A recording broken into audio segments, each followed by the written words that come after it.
What's up, everybody? Welcome back to the Pohada Podcast. Matt Browse here of Pohada Photography. Got my friend Opie with me on my lap, for those of you watching on YouTube. Welcome back to the show. Today is another BSing with a black belt. A friend and training partner of mine, Mr. Marc Nicolo. He's actually a favorite training partner of mine because we're kind of opposite on the attributes spectrum. He's a smaller, lighter individual with incredible flexibility, where I'm kind of the big, strong guy in the gym. And he's also extremely good at jiu-jitsu, also unlike me. As is somewhat customary, we start a little bit off topic, talking hip-hop and music and the industry. I try to pull it into country music. He doesn't really follow me there. But we bring it around to jiu-jitsu for quite a while, get into his philosophy, his path to black belt. And then it actually kind of both come around to, much like with hip-hop and music, in BJJ, we're sort of the old guys and behind the times, even though he's been in it forever and I'm new. Anyway, without further ado, my friend, Marc Nicolo. I think the first thing we talk about is who... We get down to important stuff first on this. Yeah. Okay. Who's the greatest rapper of all time? Oh, man. Right off the bat, Jesus. It depends. Because if we're talking about pure lyricism, I would say it's probably Black Thought from The Roots. If we're talking about greatest rapper, like just MC, performer, yeah, just all around, ooh boy. It might have to be Jay-Z.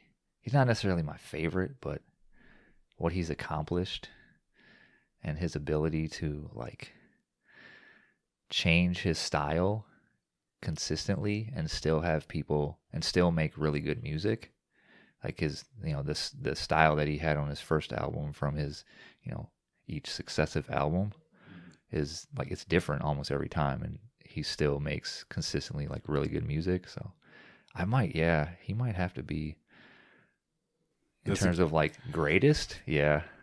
He's also one of the more, one of the most successful, if you want to include revered. That. Yeah, for sure. As well. Absolutely. As he's like a mogul and probably owns basketball teams and stuff, right? Yeah. That's actually a cool answer, because like, if you listen to one Metallica album to the next, there are significant divergences in style. Yeah, for sure. And then also considered losses in quality by a lot of people. Yeah, absolutely. So that's an interesting take. Like, how has someone evolved? Yeah. And then, managed to sustain their skill or their clout, if you will. My favorite thing about Metallica is how many times they've sold out. Like, they're accused of selling out like a half dozen times in their career. That's called just being successful, isn't it? Like, their first album was like when they got signed to a major record label. They're like, you sell out. I'm like, from what? From what? Yeah. We don't have to sleep in a van and somebody's couch anymore, so we're sellouts. Imagine if you were an accountant and you got a job as an accountant, and then people called you a sellout. Like, you sold out to the man. Yeah, exactly. I have a cube. Yeah, exactly. It's called being employed. Yeah, exactly. Have an income. Like, and even like their music the sound of their music didn't change super drastically from like their first to their second album. It wasn't like this drastic departure. It was really only like Saint Anger. Yeah. Like where they went. Yeah.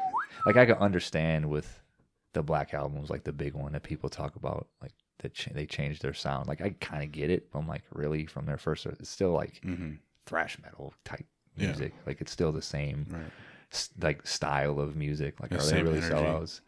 It's just funny. It's funny when people, what fans will say. And I'm sure people have said the same thing about like an artist like Jay-Z, like tons of times. Yeah. Or like when an underground, Jay-Z was never really like an underground artist, but when underground artists start to make it big, then they're automatically like, oh, you sold out because they changed their style. And maybe they did, but a lot of times they didn't. Their like style is exactly the same. Right. Their sound, it sounds exactly the same. It's just not what you want to hear. Yeah. And they're successful now, and you're jealous. Yeah, exactly. Is what that is. That's a lot of it, for sure. Come on. Anybody that's successful in anything is going to catch hate. For sure. Yeah, absolutely. Even if you're the good guy or the heel or whatever, you're still going to catch hate. I asked you about that because I know you're a music guy. Yeah, yeah. because I went surfing on the internet when I first joined M Theory for a lot of the black belts at the gym, just to kind of figure out who these people are. Yeah, That's how I am. I'm relentlessly curious. And you had social media at the time, and I stumbled on yours, and there was DJ stuff. Yeah. And then it disappeared. Yeah. Good for you. Yeah, I'm not a huge... So the reason why I was on, especially Instagram at that time, was I did this like DJ mix of, like, I streamed it, and then I put it on YouTube, but it was all 1994 songs, like hip hop from 1994. It's like kind of arguably one of the best. I think it's hard to argue best, like objectively, but it's considered one of the best years in hip hop. So it was like the 2019 was like the 25th anniversary of this year.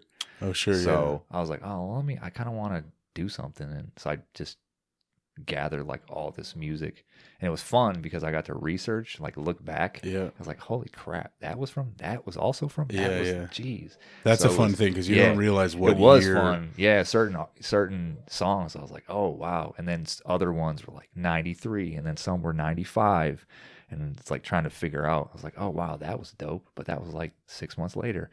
But right. But it all feels like the same summer too. Yeah, back in the day, right? Exactly. 94 would have been like Doggy Style, or that was 93. 93. Yep. Yeah. But that era, I was a kid. I didn't know that. Yeah. But that was kind of all a part of that same for sure era. Yeah. But so that was why I was on social media, and subsequently got off shortly after that. Once I was done promoting that and it was out there, I was like, I don't want to be on this anymore. I'm just not really a big social media fan. Again, good for you. It seems like a healthy move, but it seems like a cool project to try to make something of. Yeah, I've thought about doing other ones, and that's one of things got in the way. One of the coolest things on like TikTok / Instagram Reels is all these DJs with all the fancy lights in the background throwing songs together. Yeah. And then you steal it and put it on your own jiu-jitsu video. Yeah, exactly. That's what we do on there now. Yeah, it's cool because now that technology I think is cool. And when I started DJing, like it was all analog. I mean, there was none of this stuff. I mean, the internet existed, but it didn't exist in the sense that it does now. It's like, man, if that would have been around back then, I would have been all over it. But it's. So you were still like literally on records and stuff. Oh yeah. When you did that video. Yep.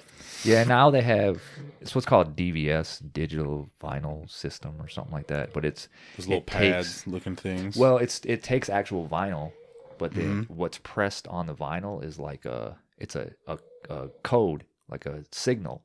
So that signal gets translated through like a piece of software, and so you can take an MP3 and it encodes that signal, and so you can manipulate the sound on an actual piece of vinyl, but it's an MP3 like through your computer. So it's pretty dope. Yeah, it's super cool. It completely changed DJing, because especially for a lot of hip hop dudes, because imagine DJ Jazzy Jeff talks about this on occasion, that before all of this, he was traveling the world with all of his equipment and crates of records. You got a semi-truck full of stuff. And the like flight charges for all of this, it was like, it's not even worth it to travel to some of these places and get paid. Like, I have to charge them more because all the weight of all of these records, I have to pay for that. Right. So, and he's saying, like, I've lost crates of records that, like, they're not replaceable. Like, I would have to like search and dig and try to find these records again. Like, I only have one copy of this one record that's super rare, so it's gone. Like, he just loses it. Yeah. Or, even he's like, I think some people have stole them. Like airline workers have stole them. So I'm sure. He's like, now I have a laptop and a hard drive, and I can plug all of this into this piece of software, and I can still use turntables. I can still use vinyl. It's the exact same feel, so nothing changes from that respect. But now I can have it just all in my backpack, basically. So he's like, it made me, he said on some video I watched years ago, he's like, it made me love DJing again, because I can do more creatively, and it's not this huge pain in the ass to have to lug all this stuff. Or literally, like, he's so famous, he's traveling all over the world to do it. So yeah, it's cool. I used it. That's when I did that mix. It was, still using pieces of vinyl, but it was through my laptop instead of Sure. the actual vinyl. But that's how I started. That's wild. Vinyl. Yeah. How old are you? 44. Yeah. Oh, okay. Yeah. A little bit older than me. I was like, Yeah. man, you were scratching on wax. Yeah. Mhm. Yeah, man. That's why I always say, like, yeah, man, you got like 10,000 songs in your pocket. Well, they're not even in your pocket anymore. Yeah. Like, it's not like an iPod where you had, your 5,000 songs. Yeah. You don't even have them anymore. Mm-hmm. They're just out in the ether, Yeah. and you tap into it. Yeah, the way people consume music now, especially, is way different. Like with things like Spotify and that medium, and even now, how people are.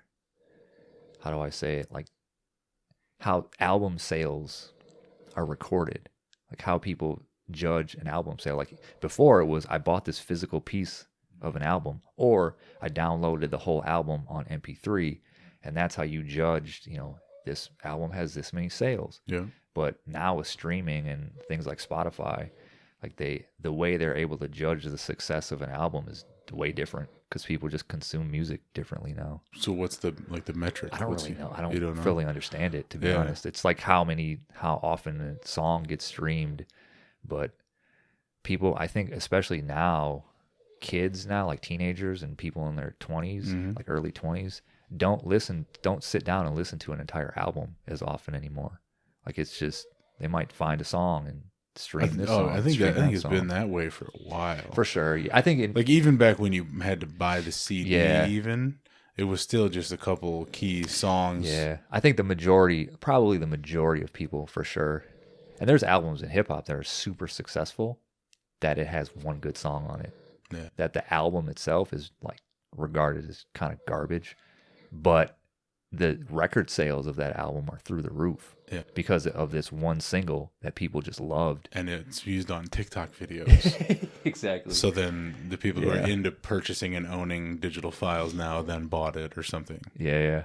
That is a cool thing, though, being able to listen to track 1 through 16 and liking the whole thing. Yeah. That seems to be like a throwback sort of thing. Yeah, and it's funny. Maybe that makes me old, but because that's how I judge albums. Like if I like this artist or this album, is like, can I sit down and just press play and listen to the whole thing?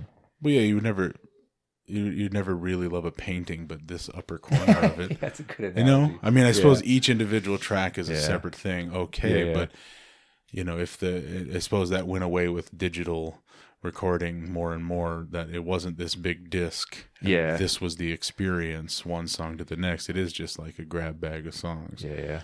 Even on Spotify, you can't just download to your device, because I do that because I'll listen while I'm out and about.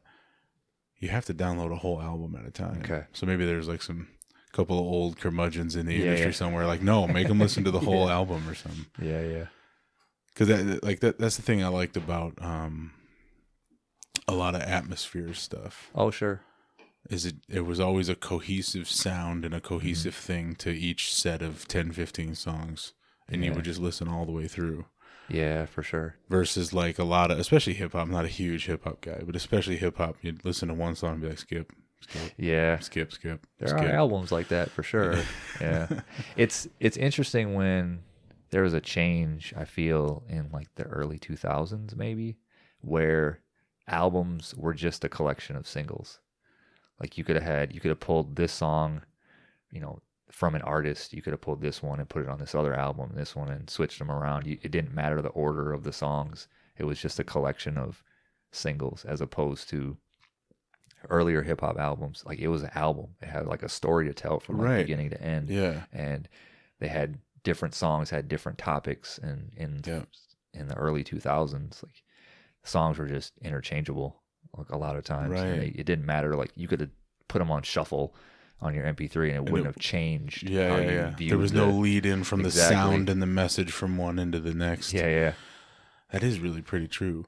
There's a country guy that I'm a big fan of named Sturgill Simpson, and him and another guy, Coulter Wall, have done this return to like the Western side of country and Western. Okay, I feel like I'm outside your realm a little bit. But like hey bub, no, don't be, go lay down. like the sort of Western plains storytelling vibe. That there's a legit difference between country and Western. And you listen to a couple of key albums in the last like 5 years from each of those guys, and it's almost like the song never stopped. The story just shifted gears and focused on a different character, and the instruments just flowed one into the next. Like, so if you go out of order, it feels heavy and weird. Yeah, sure. Like it's an album experience, which feels like that's how it should be. Yeah. Again, that's probably old guy talk at Maybe. this point, but who knows? Yeah, and I guess I don't know. I'm really out of touch with, especially modern, like the current generation of hip hop artists. Like I don't really follow it a lot. But for me personally, yeah, it might be an age thing, but there's definitely something about being able to just sit down and listen to an entire album and listen to what the artist intended you to experience. Yeah. Like I want you to experience, from front to back, like beginning, middle, end kind of storytelling. Well, and that's definitely a digital media thing, because when I can hop around on Spotify between 7 million songs, you know what I mean? And I can listen to 15 seconds, which is what I do when I'm on like a TikTok platform. I've never been on TikTok, but like Instagram Reels, the famous part of the most famous songs is like a 15-second chunk of the beginning. Sure, yeah. Let alone an hour-long album. Yeah. That's not even like the attention span of people has shifted so dramatically. That might be a part of it. It's not even a possibility anymore. We're officially leaning into these damn kids these days and their short hip hop songs at this point. Yeah, I really try to stay away from like judging the next generation of music, because people do that all the time. It's even it's happening now with like my generation. They'll listen to some old 90s music, hip hop songs or any genre from that era, and they're like, "Oh, kids today will never know about this." And I just, every generation has had that. Like my grandfather listened to Frank Sinatra, and I guarantee you his parents were like, "This is trash," and these are a terrible influence on the youth. And then my mom loved the Beatles, but they were like the long-haired hippies who did LSD. And then every single generation, like we had gangster rap, and my mom was like, "This is trash." Like every generation has that. The older generation hates it. Right. So I don't like. So I really try to stray away from the current music. If I don't like it, that doesn't leave it alone. Make it bad. Sure. Like I try to understand it, to be honest, like just to see why kids will appreciate it. Sure. But that's their music, and if it means something to them, then it has value. So it's harder to understand now because it's mumble rap. That's and there we go, officially going out there mumbling. Oh yeah, that's the thing. Well, yeah, because in my era, it was all about lyrics. It was like that was super important. Like your lyrical ability. If you didn't have that, you got laughed out of the room. And for that change to happen, it's complete opposite. It's like people don't care about that at all. Right. Just have a fun beat, say some things. Yeah. That's it. And people like kids now, they know about hip hop from the 90s. They're totally aware of it, and they can even appreciate it the same way I would appreciate like Stevie Wonder or whoever, like Jimi Hendrix or something when I was a kid. But their response is, "Well, that's my dad's music." Yeah. Nas is my dad's music. Like it's dope. Like they can appreciate it and be like, "I like this." Nas is dad's music. Yeah, it's crazy. Oh, dude, right? You're hitting me in the old. I know, button. man. I got a birthday coming up here too. But it's true though. It's like it's actually you got kids who are teenagers who are just like, "It's cool, I like it, but I like this better. This other." Yeah, they're doing it right now. Yeah, exactly. I said there's a line in the movie Clueless, just to stick with the 90s. Thing, okay. Where the stoner pothead kid has this revelation. Where he's like, "Oh, so when I give my parents shit about Led Zeppelin, like that's the way my kids are going to think about Nine Inch Nails." and he's like, "That's very good observation, that's actually. Exactly, that's exactly 100% accurate." Oh man, Nas is dad's music now. Yep. Okay, it's time to switch to jiu-jitsu talk. We've insulted Nas. Trying to put me in the old. We've insulted every Gen Xer. and their music, so we need to stop talking about music. I actually saw a little interview clip with, is it Andre 3000? Yeah, from Outkast, where they asked why he isn't putting stuff out, why he's like done, and he basically said what you said, is like, this is not my music. Yeah. It's not my genre anymore. Yeah. This is not my. I'd be faking it, and everyone would see it. Yeah, which was kind of a cool, like, honesty thing. Yeah, for sure. From a guy that was like top of the game in some regards or whatever, to just be like, no, man, it's moved beyond me, and that's not who I am. It's also smart for his legacy, because artists will do that. Well, they stick around too long. You're like, dude, you're old. Go away. KRS-One still making music, and he probably shouldn't be. Like, yeah, what a legend. Yeah. Stop. Yeah, exactly. Just be a legend, dude. We love you, but we don't want to hear new stuff from you anymore. Sorry. Yeah. All right, that's enough of that. Let's talk jiu-jitsu. Okay. This is not how I normally start this conversation, but this is how I'm going to do it. All right. If you were to ask, like, if we were going to slap hands and you said, okay, so what's your plan here? I would describe to you a list of things that would make you go, that's exactly what I would have expected for a big dude. It's not deliberate, like I went and Googled, okay, I'm a big guy, how should I play jiu-jitsu? But it's like stuff that worked, and I've pulled and packaged together. And then I recently stepped back and I was like, oh, I'm stereotypical big guy jiu-jitsu. Great. Is that a good thing or a bad thing for a blue belt? I'm a blue belt. Yeah. I think it's a really good thing that you're aware of it, for sure. I don't think it's a bad thing. That's a tough question to answer. I don't think there's anything wrong with this stereotype big guy jiu-jitsu, as long as you're learning jiu-jitsu, as long as you're understanding like the fundamental aspects behind all of it, then I think it's fine. I think because the stereotype of big guy jiu-jitsu is just, I'm just going to be heavy and lay on top of you, and I'm going to use my weight and probably my strength to my advantage. And in that, I'm not going to understand the technical aspect of this. I don't want to use the word cheat, because it's not always the right way, but in the practice of like you trying to pass someone's guard, you can get away with things that a smaller guy might not be able to against someone who's smaller. But then you spar with someone who's as big as you or bigger than you, and those same things don't work because you haven't learned the, like, quote unquote proper technique of it. I think that happens a lot for big guys. And it's kind of like it's a downfall, I think, of size in jiu-jitsu. I think it's like a detriment at a lot of times. But the good thing comes is when you learn the technique properly, and then you have the size and strength to back it up. So you're not using your size and strength to compensate for lack of technique. You're using that to like kind of support it instead. So I think just the fact that you're aware of it, that, okay, I'm playing this kind of stereotype big guy game. Now I would say, how do you do it right? Like, how do you do the big guy game, but still do it like technically correct? Because I don't think there's anything wrong with like that stereotype. Yeah. But I think eventually you're going to play to your attributes. Exactly. Absolutely. Like everybody does that. Like I'm super bendy and flexible, and I've used it to my advantage. The problem is if I'm super flexible and I'm stuck in side control, like people can pull their foot to their head and use that to like get out of side control. Should you be doing that?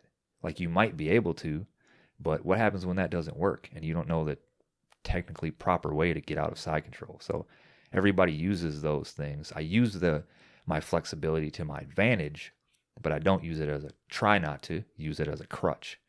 So I think that's where the difference is. But I think you recognizing that and saying, okay, I can play all these other ways of doing jiu-jitsu that's not stereotypically big guy. And then you start to like develop your own like personality, I guess, in jiu-jitsu. Sure.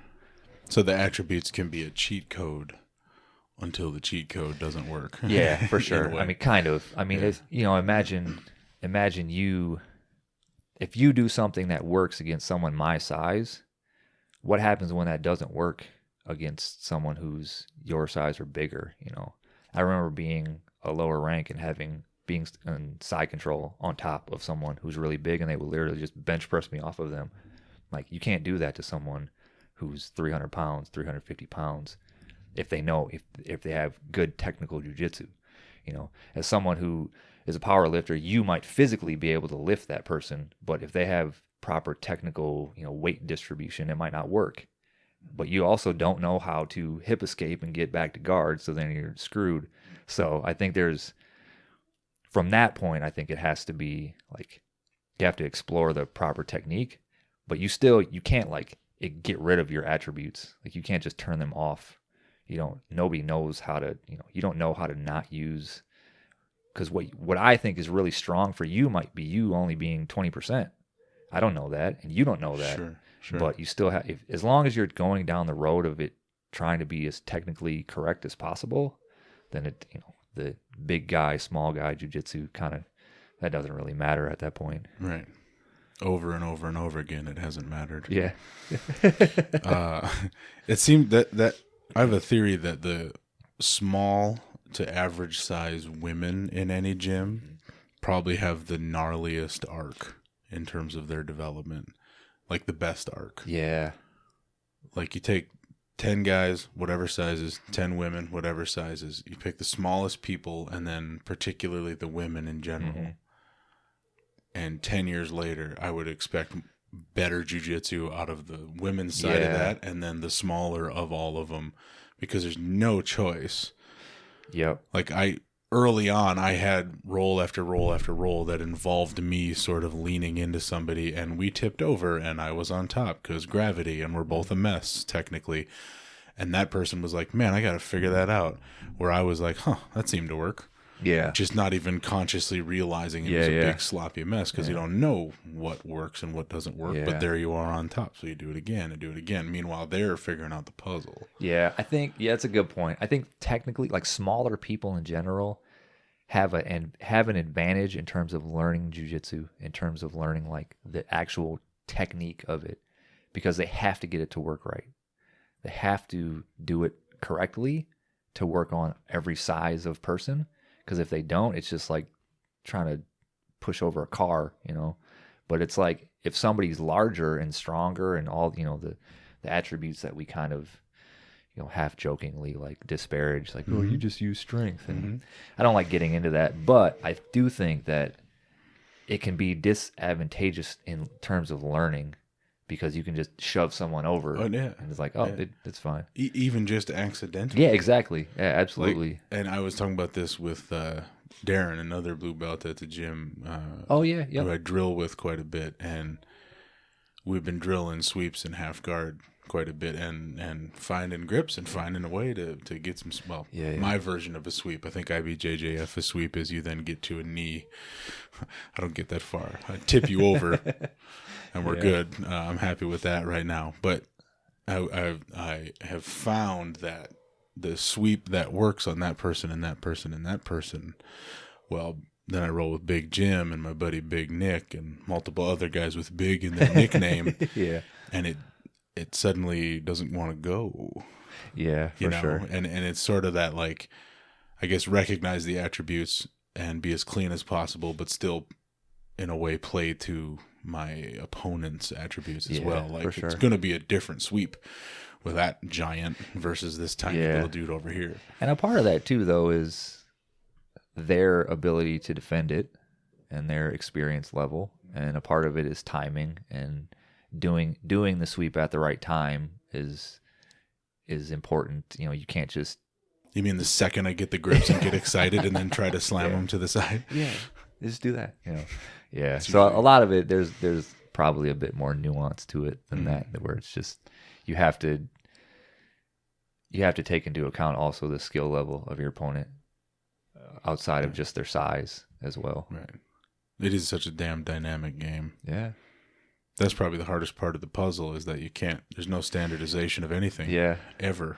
Because they're better, than they were last time you saw them, even though they're still smaller than you, and blah, blah, blah. Yeah. Blah, blah. When did you start training jiu-jitsu? I started in 2007. So I think sometime around fall of 2007, I think. if I remember right. And that was at the Minnesota Martial Arts Academy. In my first year, I did both Thai boxing and jiu-jitsu. Oh, baby. Uh-oh. Thai boxing is scary, man. Yeah, I remember that first year, as the year went on, I found myself training jiu-jitsu more and Muay Thai less. And maybe like 8-9 months in, I was only training Muay Thai a couple days a week. And then by like month 10, I was only doing jiu-jitsu. And Muay Thai kind of slowly went away. So as the jiu-jitsu obsession kind of started to take over, I think. Just organically became the clear preference. Yeah, I think so. I mean, I trained karate when I was in high school. And the school I trained at in high school was kind of like a mixed arts school, but it was all like kind of traditional Asian arts, mostly Japanese and Okinawan arts. So I was kind of used to striking. Mm-hmm. And I remember two things about Thai boxing. One, it kind of got boring after a while, in all honesty. Really? Like, not boring, it was repetitive. Sure. The training was the same thing in general every day. Like, it was, okay, jab, cross, roundhouse kick, knees, elbows. Like, at a certain point, I felt like I figured it out. Like, not to say that I was any good at it at all, by no means, but I felt like this makes sense to me. Right. And it made sense fairly quick. And I found myself, like, every class was like, oh, it's this again. It's this again. So it was kind of the same thing over and over again. The other thing is, when I started sparring, I didn't like it. Because if I would spar with, like, a high-level dude, even like you mentioned you had Nat McIntyre on the show. I remember sparring with him, and he's smaller than I am. I mean, he's not a big person. He's like 135. And I remember sparring with him, and I loved it because it was all just timing sparring, and it was pure technique, and he would just push me enough. Like, he would just push me to the point where, like, I had to do something, but it didn't hurt. And when I would spar with people who were like my same level or just a little bit higher level than me, they would just try to wail on me. And I remember driving home after sparring in Muay Thai, and like my head hurt, my ears were ringing, and I wake up the next day with a headache. I'm like, I don't know how much longer I can do this. Like, this is not a long-term, this isn't a good long-term art. So that was a part of it. And then the other part was with jiu-jitsu. One, you can train, pretty close to 100% and not inherently get hurt. Like, you can do it safely. Like any combat sport, you're going to get injured. For sure. But you can do it safely and drive home at the end of the night, and you're not going to feel like you're just demolished. The other thing too is that jiu-jitsu is phenomenally technical, and I didn't get it. And it didn't make any sense to me, and I wanted it to make sense. So I was like, I don't get this. It's hard. And every day I'd be confused in class. I'm like, this is so different from anything I've done. I never wrestled as a kid or did any sort of grappling. So that was I think a bigger part of why I wanted to train jiu-jitsu and why I became like so obsessed with it initially, was because it confused me.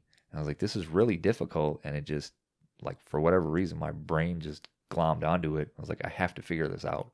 And so that was kind of what, at a certain point, I was like, yeah, this is what I want to do. So like when I renewed I had year contracts there at the time. So when I renewed my contract, I just did jiu-jitsu. And that was like really when it just, obsession kind of took over. Mm-hmm. You needed a more complicated puzzle. Yeah. To engage your curiosity. A good way to word it, I think. I had the same kind of conversation with Shavong, purple belt. He was a blue belt at the time, sure. But because he had done some powerlifting meets, and maybe even some wrestling and stuff. We've all had our, past or whatever. But he was watching a video from one of the high level lifters and coaches at the time talking about, because the sport is squat, bench, deadlift. You need technically one rep of each in a meet. You get 3 attempts, but you could do it where you just go out and do one and be done, right?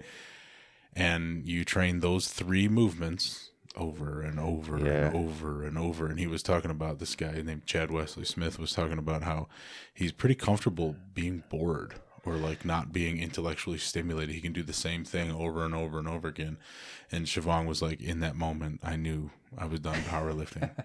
He's like, there's no way. I need something more. I'm like, well, you found the right spot with jiu-jitsu, man. It's just this ever-expanding universe of positions and moves and stuff.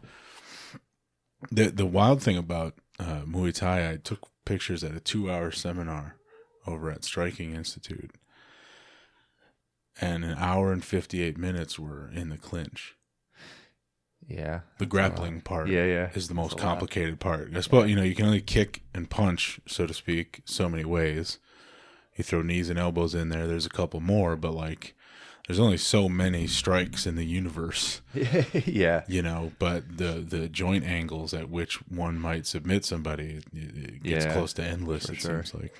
Yeah. It's definitely more interesting if you're looking for something new and shiny to learn, for sure. Yeah, that's a good point. And I'm sure, like, Muay Thai at a high level, I'm sure is super intricate and super nuanced. And somebody just listened to this and was like, what are you people talking about? Yeah, and by no means, like, I'm not at all trying to take, I think Muay Thai is beautiful, and like watching people, the high level dudes compete in it, it's phenomenal to watch. Mm-hmm. But yeah, for me, like my everyday practice of it, I was just like, I figured, I got it. I get what I'm supposed to do.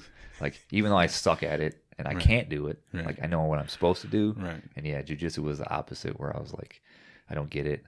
So that's kind of what, for sure, that drew me to it, I think, about a lot more. What do you think you get about jiu-jitsu now? Man. That's a tough question to answer. That's a hard question. Here we go. I still don't know if I get it. A lot of times, it still confounds me. The problem with that is that everybody else is getting stuff too. Like, you get stuff, but the guys you're trained with then get it too. Yeah. Right? I mean, I think I understand it fundamentally. I get the goal and maybe the biomechanics behind it. I could get it from that level. But yeah, when you train with someone who's like an elite level grappler, like, they make you feel like you don't know anything. So yeah, I still try to stay away from saying that I get jiu-jitsu, because I don't know if I necessarily do yet. It makes more sense now than it did 15 years ago. But yeah, it's every day is still like, it's still trying to figure out the puzzle. See, that's the deal. Right. You needed a puzzle. How long do you train over there? So I was at the academy for about 4 years, I think, almost 4 years. And had a little bit of a falling out with them. And around the same time, I kind of went through like some tough times, like lost a job and had some other personal things go awry and those types of things. So real life. Yeah. So I went to the Cellar, which at the time was on campus, at the U of M campus. Oh, really? I didn't know that. Yep. Okay. So they've had multiple locations. I think this was their second one. I think it was just off of University or Washington, one of the two streets. But I was living at an apartment that was maybe like a mile away from there. And at the time, Tom Schmitz was teaching there. Mm-hmm. So I was like, oh, Tom teaches here. I knew, and I trained with him at the academy for years. And then, so I was like, I'll go here. And literally the day I showed up was the day after he left to open Spartan. So I was like, oh, okay, shit. So I showed up. I was a purple belt at the time. Yeah. And I talked to Chris, and I was like, I could teach if you want. Doesn't know me from a hole in the wall. Like, never met me before. And I was like, yeah, if you want. I'm the highest ranking person here. If you need somebody to teach, sure, I can do that. He's like, okay. So sometimes a warm body's a warm body, right? Exactly. So it was me and one other purple belt that trained at the academy as well. And we taught there like alternating days. And it was, a bunch of white belts, maybe 1 or 2 blue belts, and me as a purple belt. You were a god for a period of time. Yeah. So I was there for a summer. I think I taught there after that summer, but I was there exclusively for a summer. And a couple guys like Doug Novak, brown belt, he trained there. Ryan Potabom trained there for a little bit, maybe like that same, only a few months. And then he went to train with Tom because he realized maybe Tom might have a little bit more to offer than me. Yeah. So I trained with a few people that still train now. That I trained with there. They're still doing jiu-jitsu, so that's pretty cool. And then I went to Alliance after that with Damien Hertz. Mm-hmm. So I think I taught at the Cellar a little bit while after that, and I kind of let Chris know. I was like, I need to find somewhere that I can improve my training on, and having like a half dozen white belts isn't going to be enough. And he was like, that's fine. So I kind of taught there for a little while after, until he was able to find somebody to fill the role. Sure. But so I was there, 1 or 2 days a week. But I went to Alliance, and off of Ishmael's recommendation, I was like, I don't know what to do. And he's like, go train with Damien. And so I went there, and I was there for 2 years, I think. Yeah, 2 years. And in that time, that's when Ish he moved to California for a year. I don't know if he talked about that. Yeah, he did the whole rundown. Yeah. Took us about 5 hours get through the whole thing. That sounds about right. So when he went to California, he told me, and I can talk about this now, I couldn't talk about it then, but he told me that at some point he was opening his own gym. Oh, sure. He just didn't know where. And then he moved to California. So and I was like, one would figure, shit, am I going to have to move to California? God damn it. It's expensive there. I don't know if I can afford it. Anyway. Correct. Yeah. So when he was there, 2012, I think. So I was at Alliance, and then at some point he came back. He would come back. His family was still living here, so he would come back every few weeks. Yep. And we used to train in Tao Lee's basement like once a week with all his cousins before they actually signed up to jiu-jitsu schools. And Ish showed up one day and was like, yeah, I'm opening my own school. I was like, oh, what? Oh my God. I'm like, so super excited. So I was at Damien's for 2 years, and then after that, then I went to M Theory with Ish and helped him put the mats in and paint the walls and all that good stuff, and I've been there ever since. I kind of like when people bounce around a little bit for good reasons, for bad reasons, for real life reasons, whatever. But it seems like it would kind of diversify the knowledge base and expose you to different approaches and different ideas. Absolutely. A little better. I totally agree with that. I mean, I think I have a feeling if Ish would have had his own school in 2007, I probably would have been there for the whole time. I have a feeling that that's what would have happened. However, I will say that going to a couple different schools and having a handful of different trainers definitely helped. I mean, when I was at Alliance, like, we had, number one, the student base there was awesome. Like, training partners there were great, and they, all different levels that I could train with, same as I had at the academy, same as I ended up having at M Theory, but all different levels. Damien brought in Lucas Lepre a couple times, and for like a week and a half, and so that was awesome. So it wasn't just like a weekend seminar. This was like training camp. Yeah, for sure. Yeah. And at a certain point, I went back to school to study IT, and I was a full-time student, so I had no job at that time. Was living off student loans, and I basically scheduled all of my classes around jiu-jitsu as much as I could. And when Lucas Lepre came, I went to every single class. He did a seminar like that was open to the public at the end, but sparring with him and watching him spar with other people, like, mind blowing. Like, first time, it's the first time I'd ever sparred with a world champion before. Yeah. And it was, that's that level. That's what that feels like. Just toyed with me and toyed with black belts that destroyed me. Mm-hmm. And I was like, oh, okay. That's what that feels like. That's what that looks like. And super nice guy, super open about technique, and had certain, like, style, like his passing style was really similar to how I passed the guard. So he would show techniques that I still use to this day. Yeah. And I was like, that's awesome. Like, it completely changed my jiu-jitsu.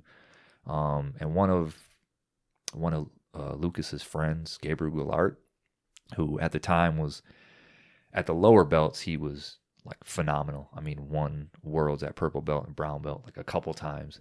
And then at black belt, he did pretty well. He never achieved like the same level of success at black belt, but he's still like, the guy's a monster. And he's what Brazilians refer to as casca grossa, which basically means like knucklehead, more or less. Say it again. Casca grossa. That seems like a word I should know. I think literally it means like fat head. Oh, I definitely need to know this. Yeah, but it's like, it basically means you're like a knucklehead in training. And he just trained super hard. Sure. But he taught there for an entire summer. And this was a summer that I was in school and I had the whole summer off and it didn't work. So I trained like every day, twice a day. Sure. Probably trained too much. Yeah. Well, you can rest after he leaves. Yeah, exactly. Take a week off and catch up on. That's totally what happened. But it was like I just trained so much when I was there. All of my purple belt, I mean, blue and purple belt, I would, in the winters, I did landscaping for a while. So, we had winters off and I would train twice a day, at least a couple days a week in the winters. But that summer I trained so much. Like my body probably, it took a toll on my body, for sure. But I learned a ton. Your game stepped. Yeah. You think that something like that, like an immersive period of training should be, the strong words, but like should be a requirement for anybody who's real serious about it? I mean, everybody's on that 10, 15, 20 years of training, but like that specific summer, there's a reason you fell into that story. It was clearly a pivotal point, like an important phase. I don't know if I want to use the word should, but it's definitely helpful. So should. Yeah. If you're serious about jiu-jitsu. Sure. Yeah, if it's something that like you're super passionate about and you want to like progress, like improve your progression, having at least a period of time where this is all you think about and this is all you do. I mean, wake up, go train, go home, eat, take a nap, go eat, go train, go home, take a shower, sleep, that kind of level of training, like it can only help the growth of your jiu-jitsu. And so I think, so that's summer before you buy the house and have the kid. Exactly. Lower your work schedule and just start training. Go balls out and then be a grown-up later. Yes. Plenty of time to be old and grown. Yeah. Would that be your favorite phase then? Like purple belt? I'm going to spoil it. Everybody cites purple belt. Yeah. For some reason. Kind of. Yeah. In terms of purple belt kind of is the fun belt. I think brown belt was super important. I think was a really important period in my jiu-jitsu. But in terms of just like fun, because I was just so immersed in it. And the thing with purple belt is this. Number one, jiu-jitsu by that time. I mean, most purple belts, to be honest, probably know just as much as a black belt. They might not be as good at it. They might not have the same nuances and timing and options and all this sort of thing. But in terms of just general, like overall knowledge, like they probably know just as much as a black belt. The glossary of terms is all there. Absolutely. Yeah. The other thing, though, is that number one, there's no responsibility to like perform a certain way.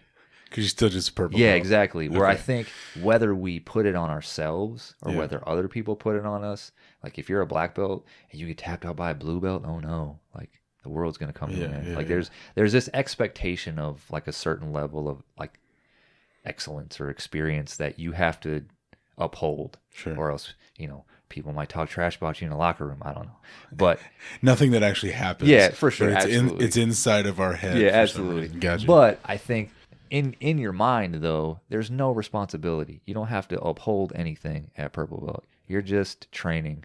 And so I think because of that, and I also think because purple belts are kind of in a unique, position in the gym, that if you have assuming you have a large breadth of student base, you have white belts, blue belts that you can smash and pick on and experiment with and do all those sorts of things. You have the other purple belts that you can go head to head with, and sometimes they catch you, sometimes you catch them, but you still have those brown and black belts that kick the crap out of you. But maybe you start to bite at their heels a little bit, and maybe you catch a black belt, maybe you catch a brown belt. So you have this like really wide range of students to train with. Whereas like if you're a white belt, you're getting smashed by everybody. If you're a black belt, sometimes, depending on the gym, it might be too easy for you. Depending on the gym, for sure. I mean, at M Theory, I get smashed by everybody. So, for me, that's not the case. But the line at the front of class is damn near as long as the line exactly. on the wall. Yeah, some days. Exactly. But I think for some black belts, like they have to adjust their training to make it work. And when you're a purple belt, smash each other. Like you You've just got to got go out and kill everybody. minus rounds and equals rounds and plus rounds sure. abound. Yeah, exactly. So you've got offense to play, you've got defense to play, etc. So I think because of that, it makes that stage in your journey really fun. Yeah, that makes a lot of sense, actually. Because you can play, and because you can like explore things, it's like the I don't know how to say it, but everything just like grows like exponentially at that point. So it just makes jiu-jitsu like super fun. Yeah. That makes a lot of sense. Yeah. Every round has useful skill development in it. Yep. Versus, like you're saying, for a white belt, you're trying to guard your neck, just like last roll. Yeah. And the next roll, maybe get out of a position here and there. Yeah. That's pretty interesting. When did you get your black belt? 2016. So like summer, June or July. Can't remember exactly. So nine-ish years. Huh? No, 6. 6? Yeah, 2016. I like how quick you corrected 6, me on yeah. 6 years. Almost 6 years. This summer it'll be 6 years. You think you're a black belt? Yeah, I think so. What's your game like? What's my game? I mean, man. I've rolled with you. Yeah. So I know that it's confusion more than anything. Interesting. At least as an outsider. As an outsider. A low skill outsider perspective. Yeah. But I feel like, so I'll preface this by saying it's changing. I feel like since I've been back from, time off from knee surgery / pandemic, it's changed and it's changing. So what I've historically done in certain positions, I'm not doing that as much. So like now I've been playing a lot of mount, like cross chokes from mount. It's not something I've typically done a lot of, or like over under passes. It's something that historically I've been terrible at, but for some reason I was like, I really want to figure that out because it's a really effective pass. And like I've suffered in training because of it, because I'm not there yet for sure. So it's changing. I think certain positions I'm playing with things now that I haven't typically played with. I would say historically, a lot of like spider guard, sleeve control type guards.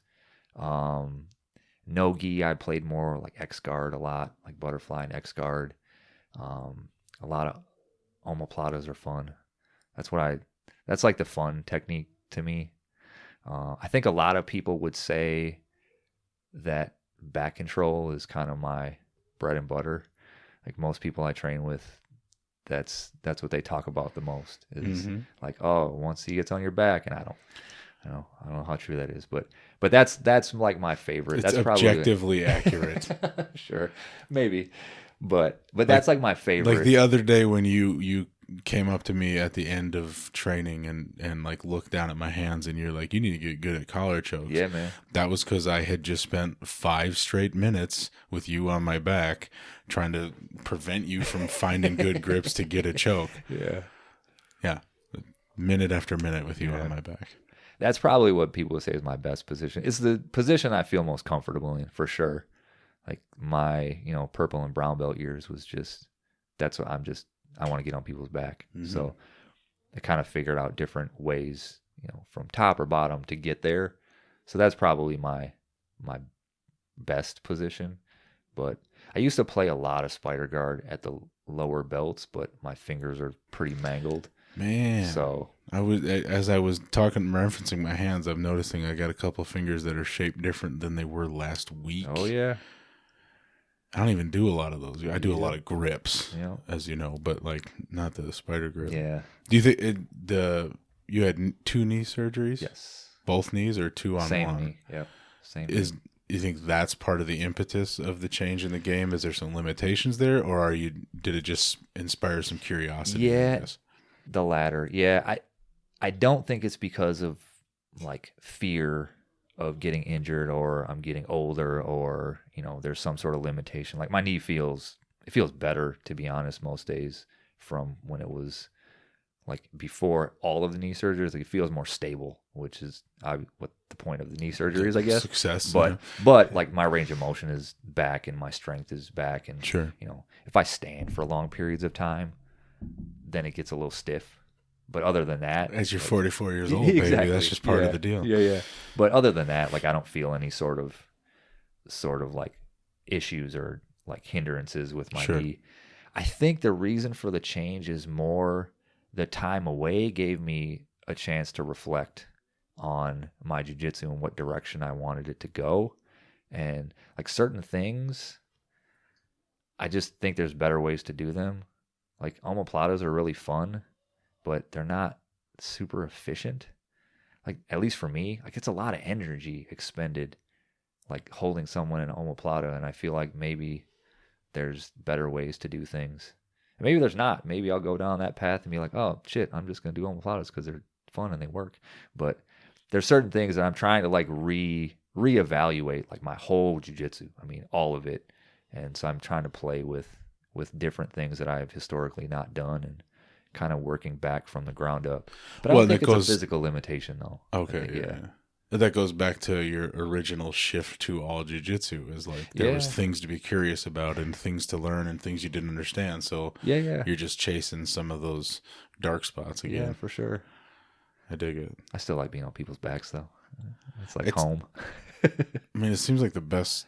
This is your strongest spot. Yeah. Right. Well, and that's kind of why I started training, like wanting to get to the back, because when I was a purple belt, and kind of what I half joked about was I would have people like a big dude on top side control or top mount, and they would just shove me off of them.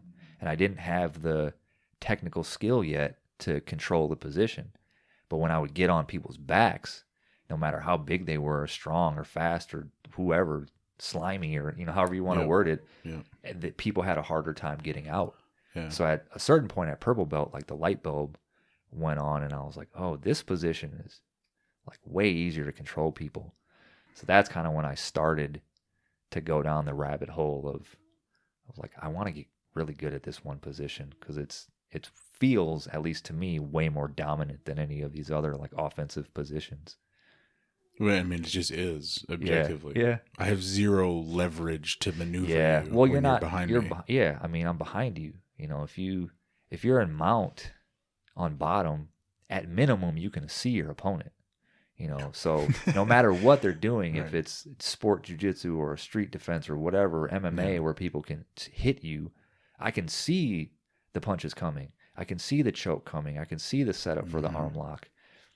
Like if I'm on your back, you might be able to feel it, but you don't necessarily know what I'm doing back there, and I could hit you and you won't see it coming and things like that. So I think from all different positions, I think it's the strongest position. Obviously, if Hadra Gracie mounts you, you're going to think, oh, this is the best position in jiu-jitsu because it's miserable and I've got a pickup truck on top of me, but like, yeah, but even when he gets on people's backs, it's, there have been matches that he's won, whole tournaments that he's won, that he just took everybody's back and they looked equally miserable as if they were mounted. So I think obviously each individual has a stronger position, but yeah, if you can be behind someone and they can't see you, like it's super easy.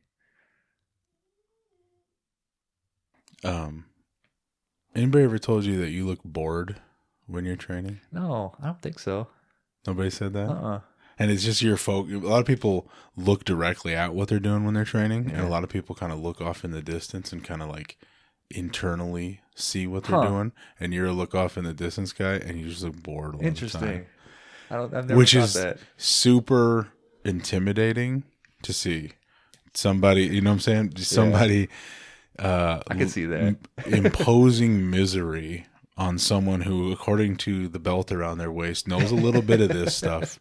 Meanwhile, they're just like looking out the window in the street, kind of just bored, sorting through that grocery list.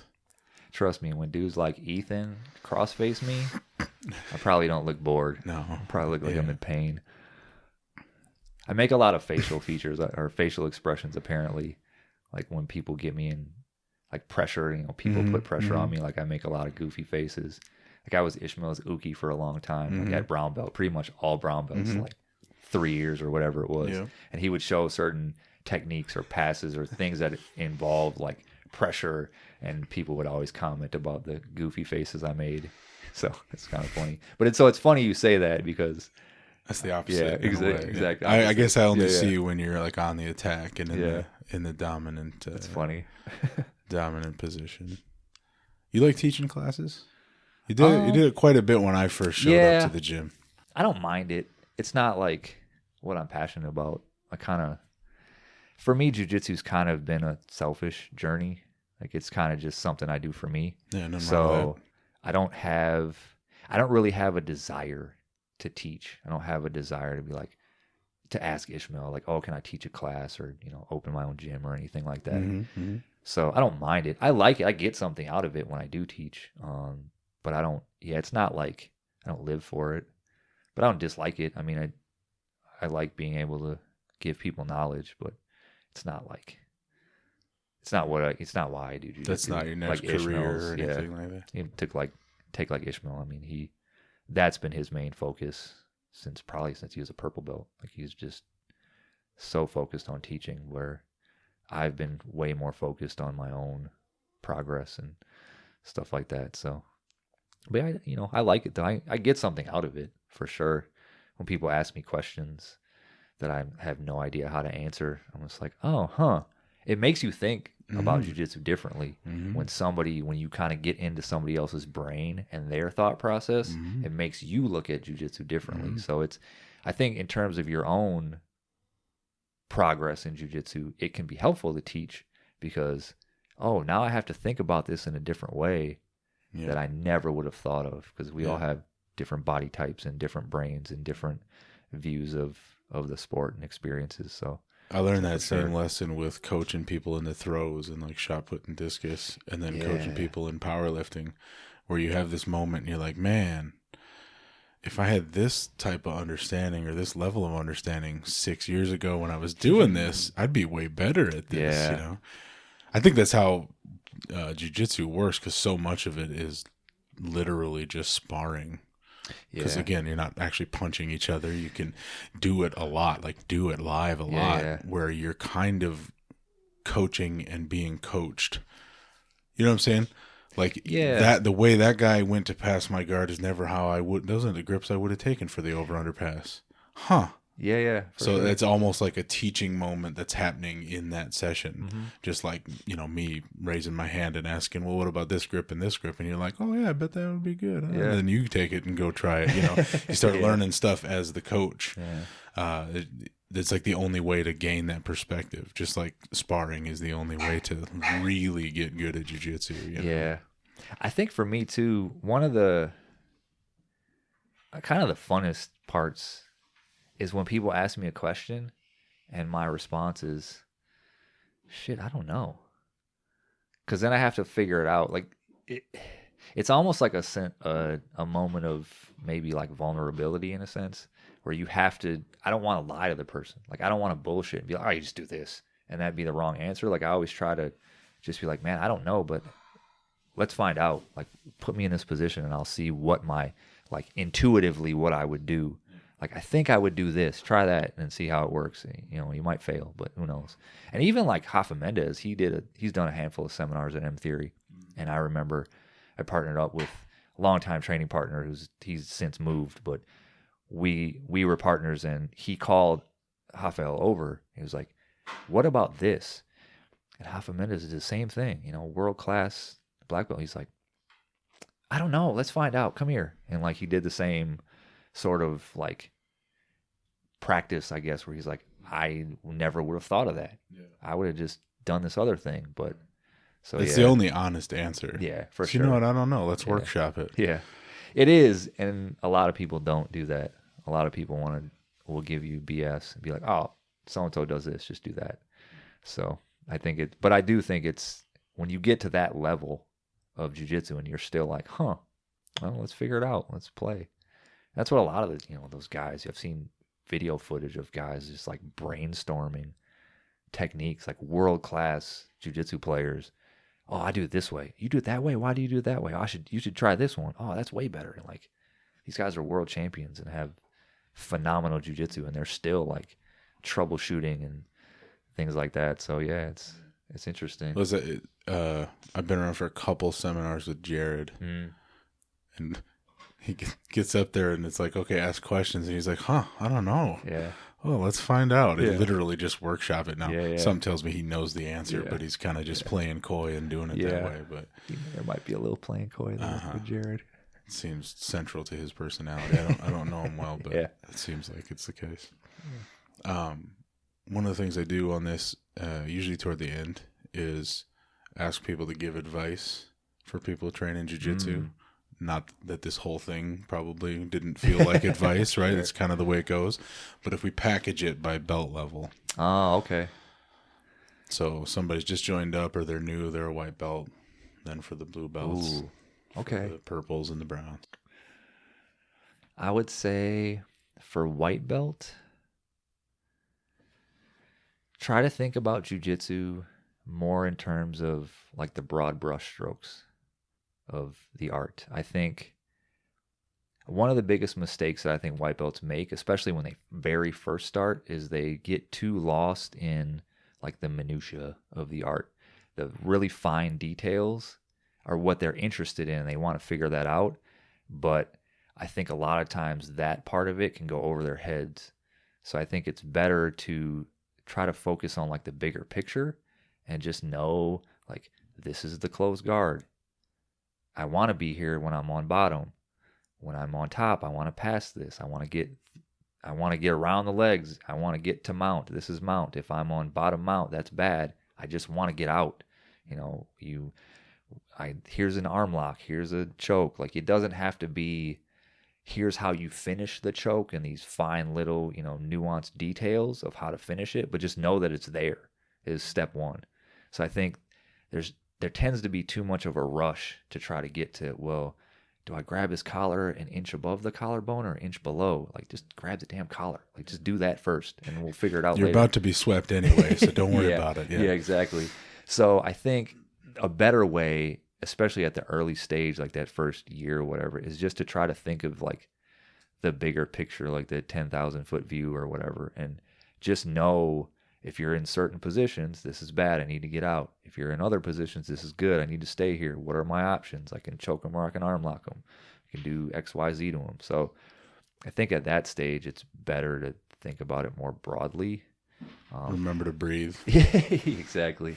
I also think, too, at white belt, honestly, and this might be like a glib response, but just show up, dude. Like, just show up to the gym and be disciplined and like be engaged in class and pay attention.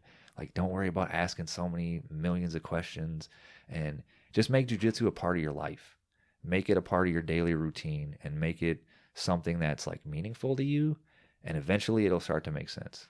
Like, it's really difficult, I think, to give white belts really specific advice because, like I said, a lot of times it just goes over their head. And the problems that white belts have in general are really similar. They run into similar obstacles where, like, even at blue belt, the obstacle might be different. Purple belt, and by the time you get to black belt, the obstacle is like individual. But at the beginner stage,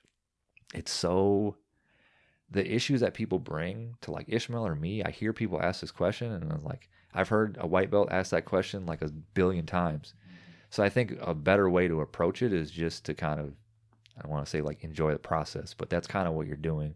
Like, if you just get the basic understanding of here's what all these positions are and here are options from these positions, and just go from there and just show up every day and, put in your best effort and be engaged in class, like, your journey is going to be way more smooth than if you're stuck on, why can't I finish this one choke and where should my hands be? Like, you'll figure it out. Like, that stuff. Just keep rolling. Yeah, exactly. Just keep rolling. Blue belt. So now I have a clue. Yeah. I'm a blue now you have a belt. clue. I think at blue belt's kind of like the find your style belt. Because by that time, you should have an understanding of like the core fundamentals of jiu-jitsu. You should know all the core positions. You should know a handful of arm locks and chokes and maybe, hopefully some leg attacks and things like that, sweeps, passes, like these core things that make up jiu-jitsu, you should know. So make a note to look up some leg attacks. I'm supposed to know those. Okay. Well, maybe one or two. You don't have to. But so I think at that time, now is kind of the time to put your own personal stamp on jiu-jitsu. Like, take the things you like and make it yours. Like, take the things that you feel like you're good at and try to develop some sort of semblance of like a game around it. And it can be super, rudimentary. It doesn't have to be this complex thing, but you're like, I like passing this way versus that way. I do this better. I like mount versus side control. I like, sweeping from guard versus submitting from guard. Whatever it is, I like wrestling takedowns versus judo, or I like pulling guard, or whatever it might be. Try to develop like a game, like a complete kind of every level, every stage of jiu-jitsu, every like range, or however you want to say it. I try to think of, okay, we're standing. What do I want to do? Well, I'm on top. What do I want to do? I'm on bottom. All those sorts of things. Try to develop like an entire game that you can like work with. And it, like I said, it doesn't have to be like this super complex thing, but just have a basic idea of every position. This is what I like to do. Purple belt, I think, would be kind of what we talked about before, but I think purple belt's kind of like the exploratory belt or the experimentation belt. Because like I mentioned, like jiu-jitsu by that time, and you have all these tools. So now I think would be the time to expand your game. Like, you can really grow and dig into any position you want and say, oh, well, I like to play closed guard. Let me play with butterfly guard. Or let me play, I do a lot of sleeve control guards. Let me play more leg control guards. So maybe I play a lot of spider guard and lasso. Let me switch to De La Hiva or X guard or whatever it might be. I do speed passing. Now I'm going to try smash passing, whatever kind of positions you want. But I think at purple belt, it's really helpful to just play with everything and just expand and kind of explore every single position that you can think of, because it, like I mentioned, you have all these different ranges of students to train with. So you get to just play with everything. So yeah, I think purple belt, just explore everything.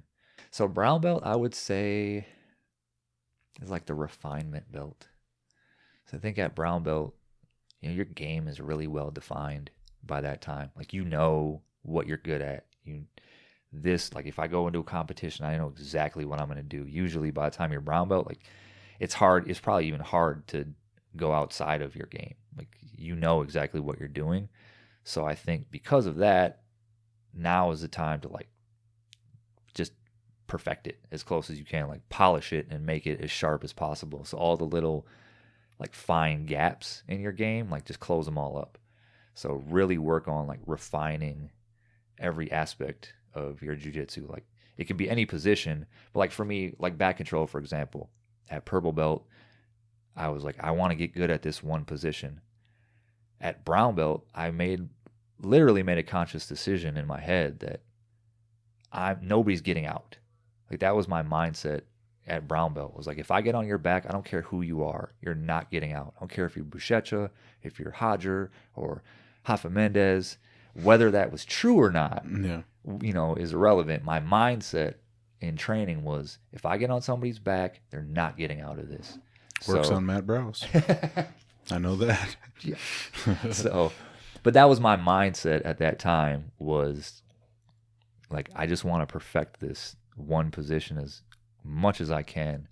And obviously, like, refinement should be every aspect of your jiu-jitsu, but I think it's a really good example, I think, of the mindset that I took at brown belt, was really focusing on like sharpening everything and closing up all the gaps to kind of prepare you for, black belt level.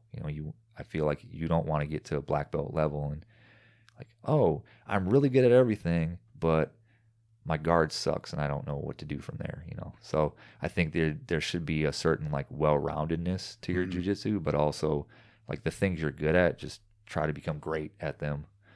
I think at black belt level, I would say black belt is honestly just the pursuit of mastery.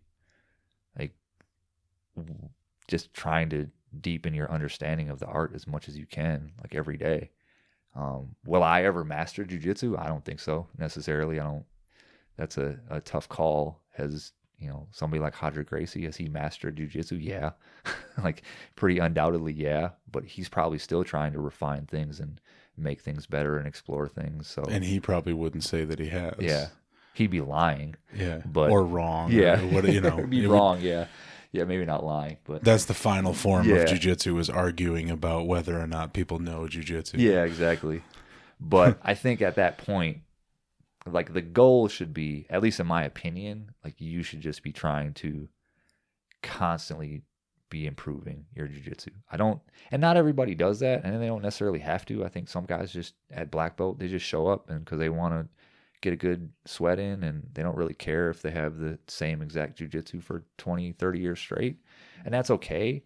But for me personally, I think like I should always be trying to deepen my understanding of jiu-jitsu and constantly trying to go as deep as I can in every aspect of it, and hopefully with mastery in mind, and that's why I would clarify as like the pursuit of mastery, because I don't know if mastery is necessarily possible, but the goal of pursuing it, I feel like is really important and is honestly what at least keeps me showing up every day. So cool, man.